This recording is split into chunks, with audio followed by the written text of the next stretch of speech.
सेवानिवृत्त SDO Shri Shivhare sir, हमारे block education officer Shri हांडे sir, forest department के सारे ऑफिसर्स और सभी विद्यालयों से आए हुए समस्त शिक्षक वृंद और हमारे ये नन्हे मुन्ने हमारे सभी विद्यार्थी, आप सभी का स्वागत तो इस अनुभूति कार्यक्रम में हो ही चुका है, लेकिन फीडबैक देने की जब बारी आती है तो हम एक बार फिर से क्यों ना एक छोटा सा एपिसोड रिपीट कर लें।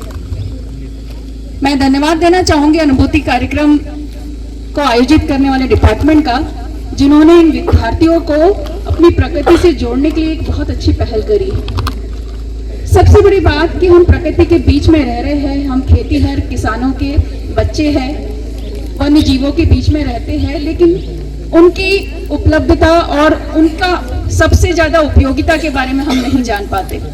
वो कितने बहुमूल्य है, वो कितने बेशकीमती है, वो भी नहीं जान पाते।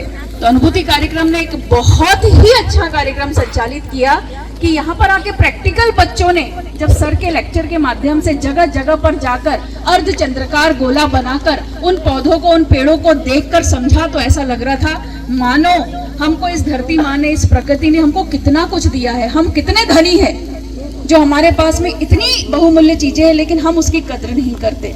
सर्वप्रथम जब अर्धचंद्राकार गोला बना तो जब सबसे पहले बताया कि कौन सा वो फल है जो लुप्त होते जा रहा है, तो कोई नहीं बता पाया था। किसी एक बच्चे ने पीछे से कहा था, कौन सा था? बिलवा। हम भूल चुके थे बिलवा को, और वो सबसे ज्यादा कम होने जा रहे पेड़ बन चुका है, ये जानकारी मुझे भी नहीं थी। धीरे धीरे जब हम ट्रैक पर आगे बढ़ते गए, जब हमने अमलतास देखा, मुझे सुनकर आश्चर्य हुआ कि उसकी लकड़ी को झगड़े वाली लकड़ी कहा जाता है। मैंने सर से ये क्वेश्चन भी किया, सर मुझे नहीं पता था, लेकिन ऐसा अंधविश्वास क्यों बनाया गया? क्योंकि वो भी पेड़ों की कमी है, तो अंधविश्वास इस तरह बना दिया जाता था कि उसकी कोई कटाई ना करे। हमने किसको देखा था? सागवान को समझा हमने वहां पर अमलतास को समझा, और बहुत सारी वन्य पौधों की प्रजातियों को समझा, जिनका नाम सर ने हमको बॉटनिकल शब्दों में भी बताया, जनरल भाषा में भी समझाया, और हमको एक कथा कहानी के साथ में उसकी उपयोगिता को भी समझाया, जिसको हम लोग बिल्कुल चातक पक्षी की तरह देखकर सुन रहे थे। सर ने बीच बीच में बड़ी प्यारी मिठास भरी टॉफियां भी बांटी जब जब उनको उत्तर मिल रहे थे। तो ये भी एक बांधे रखने का बहुत अच्छी कवायद हमारे डिपार्टमेंट, फॉरेस्ट डिपार्टमेंट की तरफ से हुआ। पुनः एक बार धन्यवाद। और उसके बाद जब सर ने हम लोगों को ये जो तुलसी, जिसको कौन सा कहा जाता है, तुलसी, जंगली तुलसी, हाँ, ये शब्द भी देखिए मेरे लिए नया था, क्योंकि मैं इस परिवेश से बहुत दूर हूँ। यहाँ पर मैं पढ़ा इकोसिस्टम बैलेंस है, ये क्वेश्चन कहीं ना कहीं हमारे मन में रह गया था। वो भी सर ने कंसेप्ट ठीक किया कि बाघ के कारण हमारा इकोसिस्टम बैलेंस कैसे, और एक चीज ये पता चली कि सबसे ज्यादा परागण करने वाला कौन सा बताया था? कौन सा जी? Very good. पहला नंबर पर मधुमक्खी, दूसरे नंबर पे तितली, वेरी गुड, तीसरे नंबर पे चमगादड़। देखिए आपको पूरा रिवाइज हो गया, यानी आपने कितने ध्यान से सुना। सर के लिए धन्यवाद वाली तालियां बजनी चाहिए। तो ये चीज तो हम लेकर, चमगादड़ से हम अभी तक डरते थे, हमें पता ही नहीं था, अशुभ मानते थे उसको, घूमती है करते। और सबसे ज्यादा क्या खाती है वो? कितने? 5,000। ये भी याद है हमको, ये तो पता ही नहीं था कि हमारे मच्छरों को, हाँ ये भी बताया था, बच्चे देते, ये भी बताया, मछलियों के बारे में बताया था, डॉल्फिन सबसे ज्यादा गंगा में बताया था मैमल्स के बारे में बताया, शार्क के बारे में बताया। तो सारी चीजें आंखों के सामने ऐसा लग रहा था पिक्चर जैसी चल रही है, और हम लोग धरती पर बैठकर नीचे से हम अर्थिंग ले रहे थे बिल्कुल, और हमारा लाइट यहाँ पर बराबर जल रहा था।